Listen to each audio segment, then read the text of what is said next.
16장 26절을 보면은 사람이 만일 천하를 얻고도 제 목숨을 잃으면 무엇이 유익하리요? 사람이 무엇을 주고 제 목숨과 바꾸겠는가? 그러면서 사람의 목숨이 온 천하보다도 더 귀하다고 예수님께서 말씀을 하고 있습니다. 그래서 하나님은 항상 사람에게 관심을 가지고 있고, 그래서 한 영혼의 가치를 천하보다도 더 귀하게 여기시는, 그리고 하나님께서는 그들을 하나님의 백성으로 만들기를 이렇게 원하시고 계시고, 그러면서 이제 천국으로 들어가기를 힘쓰라고 이렇게 말씀을 하고 계시는 것입니다. 그 예수님께서도 이제 제자들을 부르시고 자기 사역을 하기 위해서 산에 올라가 앉아서 그들에게 다시 복음의 말씀을 전하는 것을 우리가 오늘도 읽었습니다. 그래서 오늘 우리에게 주신 말씀 8복, 그 중에서 이제 첫 번째, 두 번째, 세 번째까지 볼 수 있을지 모르지만 하여튼 보는데, 그 8복에 대한 것을 우리들에게 말씀으로 주시고 계시는데, 하나님께서는 그런 복된 것이 우리들에게 말씀을 하시기 위해서 유대인들을 겨냥해서 쓴 마태복음은 그 8복, 그러니까 산에 올라가서 말씀하신 것이 5장서부터 7장까지 쭉 계속해서 이루어지고 있는데, 이것이 한 번에 다 주어진 것은 아닙니다. 그런데 유대 사람들은 어떤 말을 할 때에, 또는 마태를 통해서 마태복음을 쓸 때에는 그들이 한 제목을 가지고 쭉 이어서 쓰고 이런 것을 볼 수가 있습니다. 그러니까 시간 순서대로 쓴 것이 아니라 어떠한 제목, 어떠한 그런 원리, 뭐 이런 것들을 가지고 쓸 때에는, 그러니까 하나님 나라면 하나님 나라에 대해서 마태복음이 10장에서 쫙 이렇게 쓴 것 같이 이제 그 복에 대해서도 이렇게 쭉 써져 있는 것을 볼 수가 있는 것입니다.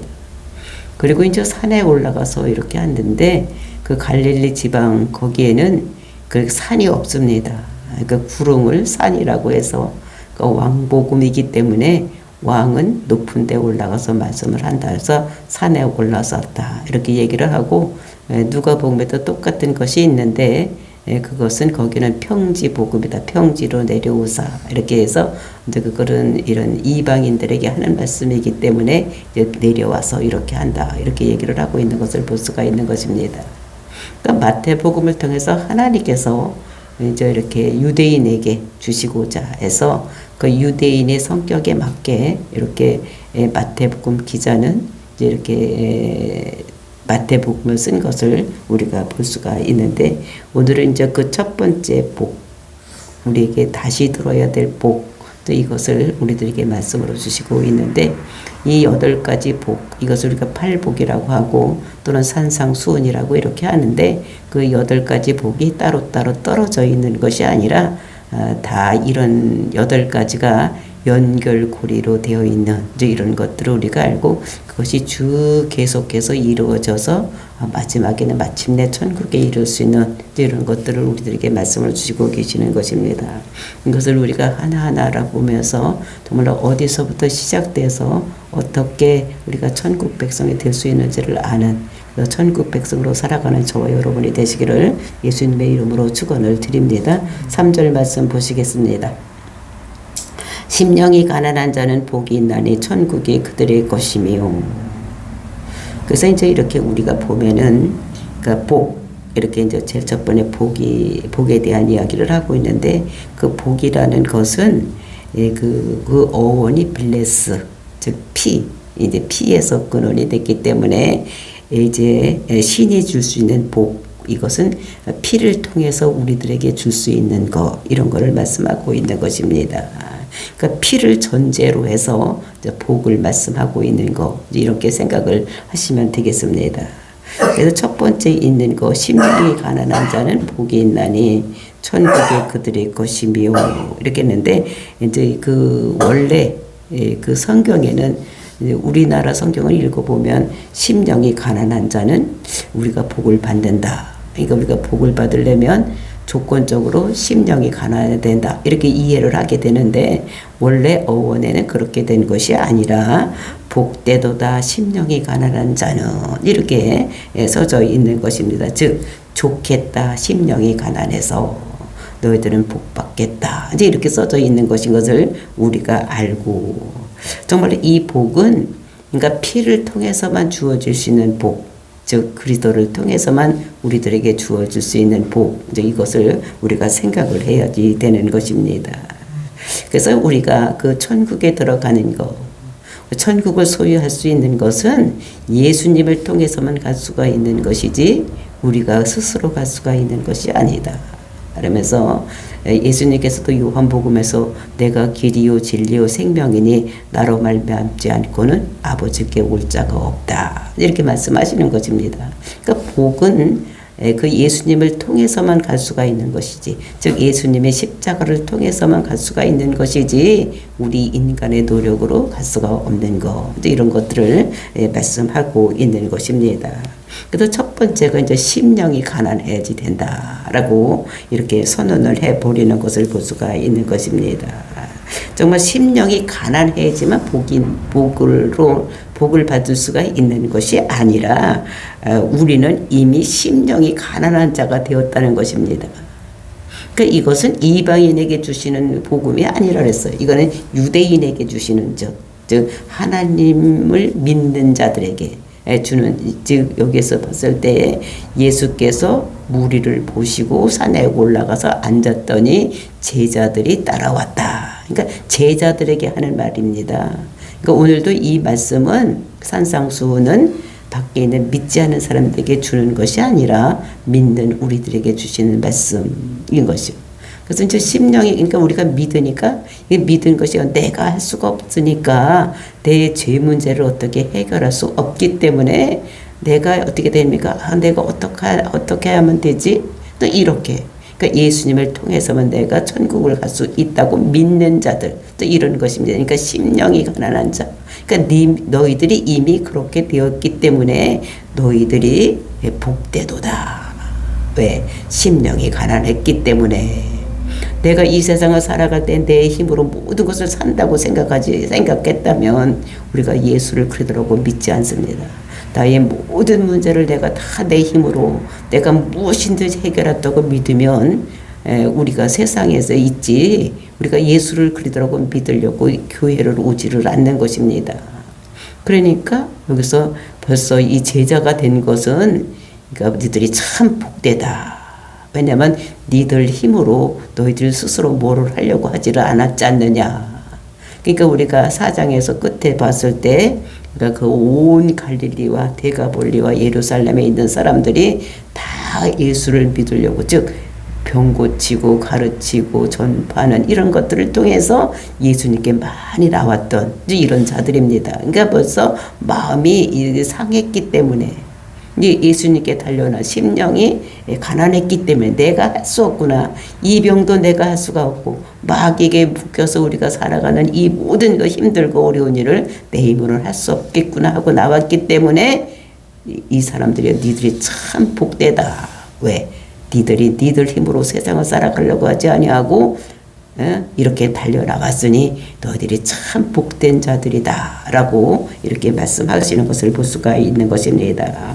그래서 좋겠다. 심령이 가난한 자들 이렇게 말씀하고 있는 것입니다. 그러면 심령이 가난한 자들은 어떤 자들입니까? 내 모든 문제를 내가 스스로 해결하려고 하지 않는 이런 마음이니까 요거는 겸손한 마음인 것을 우리가 알 수가 있는 것입니다. 근데 이 겸손이라는 것은 낮아진 마음. 그러니까 이제 그 제자들이 어거스틴에게서 물어봤답니다. 우리가 어떻게 해야지만 신앙생활을 잘 할 수가 있겠습니까? 이렇게 물어봤더니 어거스틴이 대답하기를 한참 생각을 하더니 첫째 겸손, 두 번째 겸손, 세 번째도 겸손이다. 이렇게 얘기를 했다고 합니다.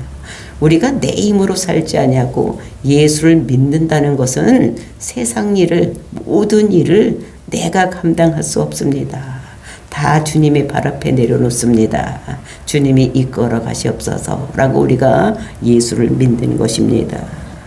이렇게 교만한 마음이 없고 이렇게 겸손한 마음이 되는 것이 심령이 가난한 자라고 말씀하고 있는 것입니다. 이것을 우리가 성경에서 그 예를 찾아보면은 베드로 같은 사람, 그러니까 베드로가 예수님이 하나님의 아들인 것을 알고 예수님께 뭐라고 말합니까? 저를 떠나가십시오. 저는 죄인입니다. 이렇게 말하는 거예요. 왜냐하면 그 하나님 앞에 설 수 없는 그 햇빛같이 빛나는 그 빛 앞에 설 수 없는 자기가 죄인인 것을 깨닫고 저를 떠나가 달라고 이렇게 하는 이것은 겸손한 마음. 이런 것이 있을 때 베드로에게 양을 치라고 이렇게 맡기는 이런 것들을 우리가 볼 수가 있는 것입니다. 그리고 이제 이사야 선지자를 보면 이사야 선지자가 부름 받기 이전에 성전에 들어갔더니 그 성전이 구름으로 인해서 환하게 이렇게 되는 것을 보고 정말로 아이고 저는 죄인입니다 하고 엎드렸을 때에 내가 화로다. 정말로 내가 죽게 되었다. 왜냐하면 구약 시대에는 하나님을 만나면 살지 못하고 죽기 때문에 내가 죽게 되었다 했을 때 하나님이 그 인두를 가다가 입에 대면서 이렇게 모든 것을 부정한 것을 없애는 이런 것을 하면서 이사야에게 하나님 말씀을 대언할 수 있는 이런 사역자로 만들어 주신 그러니까 자기가 죄인인 것을 깨닫는 마음 이것이 뭐지만 이것이 겸손이라는 것을 우리들에게 말씀으로 주시고 있는 것입니다. 그러니까 겸손은 하나님 앞에 내가 온전히 잿덩어리입니다 라고 고백을 하는 거 이것이 겸손인 거예요. 근데 우리가 이제 세상에서 겸손하면 어떻게 되냐면 머리를 조아리고 그냥 이게 하는 이런 것들을 겸손이라고 생각하는데 성경에서 말하는 겸손은 하나님 앞에서 내가 잿덩어리라는 것을 인정하는 것. 내가 죄인입니다. 내 죄를 이거 어찌 할 수가 없습니다. 라고 예수님 앞에 내려놓는 이런 삶을 우리는 겸손한 삶이다라고 얘기를 하는 것을 볼 수가 있는 것입니다. 그래서 그 당시에 베드로에게 정말로 그 양을 치라는 이런 명령도 내려졌고 또 겸손한 이사야에게는 시대를 그 시대에 그 예언의 사명을 맡기는 이런 중대한 사명을 맡기는 것을 우리가 성경을 통해서 볼 수가 있는 것입니다. 그래서 그분만 의지하는 마음 이것이 무엇인가 하면 그것이 겸손한 것이다. 그래서 우리가 예수를 그대로 믿고 교회에 오는 것은 왜 교회에 옵니까? 세상에 살면서 모든 문제 이런 거 내가 해결할 수 없습니다. 이 문제 모두 주님 앞에 내려놓습니다. 또 이렇게 하고 나오는 그러니까 하나님을 믿고 예수를 나의 구주로 믿고 나오는 우리는 그래서 우리를 겸손한 자들이다라고 이렇게 말을 하고 있는 것입니다. 그래서 이것은 자기 인격이 파산된 마음 이런 것들을 우리가 겸손이라고 하는데 그러니까 내가 가난해서 내가 심령이 가난해서 천국을 받는 것이 아니라 이미 그렇게 파산된 마음 그 제자들이 예수님 앞에 나올 수 있는 것은 자기들이 자기들 문제를 해결할 수 없기 때문에 병든 자고 힘들고 어려운 자들이 다 왔는데 그 사람들이 그 파산된 마음 즉 겸손한 마음이기 때문에 이제 그들이 천국이 너희들 것이다. 그래서 좋겠다. 너희들은 이렇게 시작을 하고 있는 것을 볼 수가 있는 것입니다. 그러므로 이제 그 다음에 나오는 마음이 어떤 마음이냐. 겸손한 마음이기 때문에 이제 그것이 연결고리가 되어서 다음에 나오는 것이 뭐냐면 애통한 마음이 나오는 것입니다. 내가 이것을 어찌할 수 없구나. 어찌하지? 이렇게 해서 애통하는 마음이 나오는 이제 이런 것이 그래서 4절 이어지는 말씀 애통하는 자는 복이 있나니 그들이 위로를 받을 것이며 이게 따로따로 떨어지는 것이 아니라 전부 연결고리가 돼서 그 다음으로 흘러가는 이런 것들을 우리들에게 말씀으로 주시고 계시는 것입니다. 그래서 애통하는 자는 복이 있나니 그들이 위로를 받을 것이며 이렇게 얘기를 하고 있는 것입니다. 그 애통이라는 것은 누구를 향한 애통이냐? 자기 자신을 향한 애통. 또 이런 것들을 얘기를 하고 있는 것입니다. 그 애통에는 그러니까 그 진정으로 이렇게 애통하는 자가 있고 성경에 보면 그러니까 위조된 애통을 그러니까 이렇게 가식적으로 이렇게 애통하는 자들이 있는데 진짜 자신을 향해서 애통하는 마음이 있어야 될 것을 우리들에게 말씀하고 있는 것인데 그 예로 들어보면 제일 아파했던 마음에 아파했던 사람을 우리 성경에서 찾으라고 하면은 그 야곱을 찾을 수가 있었을 것입니다. 야곱이 12아들이 있었는데 그 요셉을 굉장히 사랑했습니다. 그래서 형제들이 그런 시기에서 그들을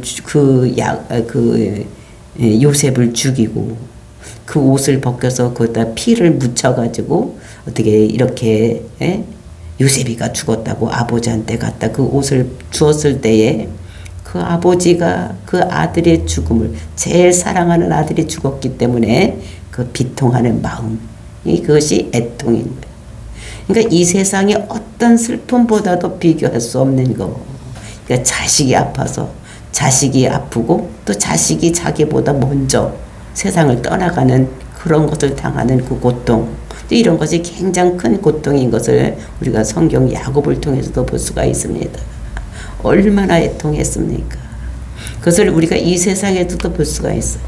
제가 이제 병원에 우리 아들 교통사고를 당해서 병원에 중환자실에 가서 이렇게 입원하고 있을 때 보니까 거기에서 그 중환자실에 이제 있을 때에 그 당시에는 어떻게 그 환자들 보호자들을 이제 어떤 이렇게 집에다가 모아놓고 방방에 이렇게 놓고 이제 거기서 살게 하고 부르면 바로바로 즉시 오게 하는 이런 것이었었습니다. 그래서 가서 있으면서 보니까 거기에 있어서 그 중환자실에 있는 환자가 누구의 그 환자의 보호자인지를 이렇게 보면은 느낄 수가 있는 거야. 저 사람은 자녀 아픔 때문에 왔구나. 어떤 사람은 자기 남편 또는 부인 또는 자기 동생 뭐 이런 거를 보호를 해서 보호자로 와서 있는 사람들을 보면은 그 사람의 얼굴 표정을 보면 이 사람이 누구의 보호자인 거를 볼 수가 있는 거예요. 그러니까 가장 애통하고 힘들어하고 막 얼굴이 죽을 꼴이 되고 먹지도 않고 이러는 사람 보면은 자식이 아픈 사람이에요. 그러면 그 다음에 이제 슬퍼하는 사람이 누구냐? 자기 남편이 병원에 있는 사람. 이제 그 다음이 자기 아내가 있는 사람. 그리고 이제 자기 형제들이 있는 사람. 이것이 그러니까 눈에 보이게 표시가 나더라고. 그러니까 제일 아파하고 마음이 얼굴이 수척해져 있고 먹지도 않고 이러는 사람이 그 자기 아들 자식이 병원에 와서 그 중환자실에 있고 막 죽어가고 이랬을 때 굉장히 비통해하는. 그 자기 자식이 죽음을 당하는 자들 슬픔을 보면 그 어느 누구보다도 슬퍼하는. 그러니까 부모도 이렇게 돌아가시지만 이제 어떤 부모는 이제 당연히 이제 먼저 계셨으니까 돌아가실 것이다. 애통하기는 하지만 자식이 죽는 것 같이 애통하지는 않는. 그러니까 가장 큰 슬픔이 자식을 먼저 보내는 아픔. 그거는 자기가 당해보지 않은 사람은 깨달을 수 없는 그런 보통. 그 힘들고 어려운 일이라는 것을 우리가 알 수가 있는 것입니다. 그리고 우리가 슬픔 이야기를 보라면 이제 성경에서 다윗을 볼 수가 있습니다. 다윗이 그 밧세바를 범하고 그 나단 선지자가 와서 그 책망을 했을 때에 이제 그래 얘기를 합니다. 어떤 마을에 부자가 살고 있고 저 가난한 양치기가 살고 있었는데 어떤 가난한 양치기에 딴 한 마리 양을 쥐고 있는 그 양을 그 부자 사람이 그것을 취해서 그걸 잡아서 먹었다. 다른 사람에게 대접을 했다. 그게 누구냐고 당장 잡아오라고. 그래서 나단 선지자가 그게 당신이라고 이렇게 얘기를 했을 때 그가 그것을 고통을 밤새도록 회개하는, 그래서 침상에 젖는 이런 슬픔을 회개하는 이런 것들을 우리가 볼 수가 있는 것입니다. 인간이 여러 가지 슬픔도 있지만 정말 이렇게 회개하고 돌이킬 수 있는 이런 마음, 그것이 애통하는 마음, 이런 것을 볼 수가 있습니다. 그래서 애통했을 때 생명을 살리는, 이렇게 했을 때 복이 되어서 다윗이 정말로 그 이게 잘못을 했지만 그게 뉘우침으로 인해서 하나님으로부터 다시 축복을 받는 이런 모습을 우리가 볼 수가 있는 것입니다. 그리고 좀 애통을 해서 생명을 얻는 이런 것들도 우리가 성경에서 볼 수가 있는데 우리가 그 예로 히스기야를 들을 수가 있는 것입니다. 히스기야가 내가 죽겠다 이렇게 하는 선지자의 말을 듣고 정말로 하나님 앞에 나가서 눈물을 흘리면서 마음을 찢으면서 내가 하나님 당신에게 잘한 것도 있지 않습니까? 그 잘한 것을 생각해서 정말로 이 죽음을 면하게 해달라고 애통하면서 기도했을 때 15년간의 그 생명을 연장하는 이런 모습을 볼 수가 있습니다. 그러니까 애통하는 거예요. 애통했을 때 하나님의 복이 임하는 이런 것들을 볼 수가 있고, 그 에스라 선지자 같은 사람은 그 성벽이 무너진 것을 보고 애통했을 때 성벽을 재건할 수 있는 이런 힘도 하나님께서 주신 것을 우리가 볼 수가 있는 것입니다. 그리고 우리가 이제 어머니의 눈물, 이제 이러면 한나를 들 수가 있어요. 그 한나가 아기를 낳지를 못하는 거예요. 그 부인 나에게 늘 어떻게 멸시를 당하고 있는 거. 이랬을 때 성전에 들어가서 그 애통한 마음으로 기도했을 때에 사무엘 같은 선지자를 얻는 이런 놀라운 역사가 일어나는 것을 우리가 볼 수가 있는 것입니다.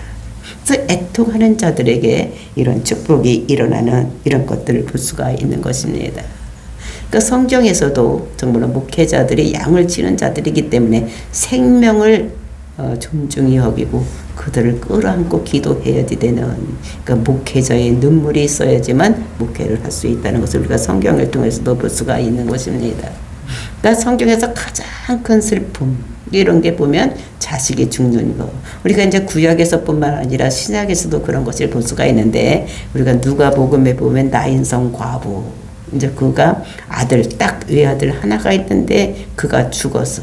그래서 이제 애통하고 하다가 어떻게 그래도 동네 사람들과 같이 행렬을 지어서 이렇게 장사 지내려고 하고 있을 때에 그때 예수님과 만나는, 그때 예수님께서 그 관에 손을 얹습니다. 이것은 사실 구약 개념으로 봤을 때 손을 얹으면 안 되는 것입니다. 그런데 예수님께서 그 사체에 손을 얹고 했을 때 다시 살아나서 그 어머니에게 그 아들을 되돌려주는 이제 이런 것들. 그러니까 생명을 살리러 이 땅에 오신 예수님. 그 애통했을 때에 그 애통을 어떻게 되겠습니까? 위로를 받게 하는. 그래서 나인성 과부가 그 아들을 돌려받음으로 해서 위로를 받는. 그러니까 예수님께서는 이렇게 위로해 주시기 위해서 오신 분이라는 것을 우리들에게 말씀을 하고 있는 것입니다. 그래서 애통하는 자는 위로를 받을 것이며 이렇게 얘기를 했는데 위로라는 것이 무엇이냐? 이것은 파라크레토스, 그러니까 위로의 성령님, 그러니까 위로의 성령님이 우리에게 오셔서, 그러니까 예수님께서 십자가에 죽으시고 부활하고 승천하시고 하늘에 올라가셨다가 또 우리를 위해서 이 땅에 오셔서 우리 믿는 사람 속에는 성령님이 와 계시는데 그 성령님이 위로의 성령님으로 와서 계신다는 것을 말씀하고 있는 것입니다. 그래서 예수님께서 정말로 아버지가 하시라고 이 땅에 우리들에게 와서 우리 마음속에 오셔서 우리를 위로해 주니까 애통할 때에 위로하는 복이 있는 이런 것들을 볼 수가 있는 것입니다. 정말로 그분만이 우리를 위로해 줄 수 있는 거예요. 누가 우리를 위로해 줄 수가 있겠습니까? 그러니까 위로하실 분은 오직 성령님만이 없다는 것을 우리들에게 말씀하시고 그분만이 우리의 눈물을 씻겨주시고 우리의 한숨을 없게 하시는 이런 분이라는 것을 우리가 계시록에도 말씀하시는 거 있는 것을 볼 수가 있습니다. 계시록에 보면 모든 사람의 눈에서 눈물을 닦아낼 것이고 이렇게 말씀하고 있는 것입니다. 왜냐하면 그 나라는 죽음도 고통도 힘들고 어려운 일도 없고 눈물도 다 닦아주시는 그런 나라, 눈물이 없는 나라. 이런 나라가 얼마나 좋은 나라인가. 그것이 하나님 나라라는 것을 우리들에게 말씀으로 주시고 계시는 것입니다. 그래서 첫 번째는 저 마음이 애통하는 자, 심령이 가난한 자. 그러니까 심령이 가난하기 때문에 그것이 애통으로 연결되고 있는 것을 우리들에게 말씀을 주시고 계시고 그 애통하는 마음이 이제 어떻게 연결이 되느냐. 이것이 이제 온유한 자로 이제 위로를 받는 이런 것을 우리가 받고, 그다음에 이제 그런 것이 또 온유한 마음이 되는 거예요. 마음이 자기가 자기 마음대로 살던 것이 그 애통하는 마음이 되었기 때문에 이것이 잘 길들여진 이제 이런 것들을 우리들에게 말씀하시면서 이 잘 길들여진 거, 그러니까 야생마 같은 우리들이 힘들고 어려운 일 때문에 우리가 어떻게 길들여지는, 그래서 온유한 자로 넘어가는, 그래서 심령이 가난한 자, 그 천국에 저희들 것이고, 또 심령이 가난하니까 교만하지 아니고 겸손하니까 그런 사람들이 애통하는, 자기가 어떻게 할 수 없는 애통하는 마음을 가지고 있을 때 하나님으로부터 위로를 받고, 그리고 이제 그 애통하는 마음, 그러니까 잘 다듬어진 마음, 그러니까 야생마 같은 것이 길들여진 이런 마음, 이런 것이 온유한 마음으로 넘어가는 이런 것들을 우리가, 그러니까 이것은 다 연결고리로 돼서 넘어가는 것이지 하나하나 떨어진 것이 아니다. 그러니까 제일 먼저 우리가 심령이 가난해야 된다. 내가 내 힘으로는 이 세상을 살아갈 수가 없다는 것이 첫 번째 기초가 놓여져야 되는 거. 그래야지만 우리가 예수를 믿지. 내가 나의 왕이 되고 내가 나의 주인이 돼서 모든 것을 할 수 있다고 하면 우리는 예수를 믿지 않는 거. 그러니까 우리가 내가 할 수 없다고 내려놓고 나와서 예수님께 무릎을 꿇는 이것, 예수를 그리더라고 제자가 되는 이것이 너희들은 복되다 라고 얘기해요. 너희들이 진짜 복덩어리다 이렇게 하고, 심령이 가난한 자는 이렇게 시작을 하고 있는 것을 볼 수가 있습니다. 복된 자는 어떤 자라고? 심령이 가난해야지만 그 다음부터 연결고리가 되어서 정말 천국을 우리가 소유한다는 것을 우리들에게 말씀을 하고 있습니다. 그래서 오늘은 우리가 이제 심령이 가난한 자, 그 다음에 애통하는 자, 이제 이런 사람들이 받는 복에 대해서 말씀을 드렸고, 다음 시간에는 우리가 이제 온유한 자, 그 다음에 이제 구별이 여기는 자는 어떤 것인가를 우리가 알아보고, 정말로 우리들에게 주어지는 복, 정말로 우리가 세상에 있지 아니하고 하나님 나라에 교회에 와서 모든 것을 하나님께 나의 주인이 하나님이라고 맡기는 이런 심령이 가난한 자가 된 거, 이런 거를 여러분들이 내가 진짜 복덩어리구나 라고 생각을 하시고 살아가는 오늘도 승리하는 저와 여러분이 되시기를 예수님의 이름으로 축원을 드립니다. 다 같이 기도하겠습니다.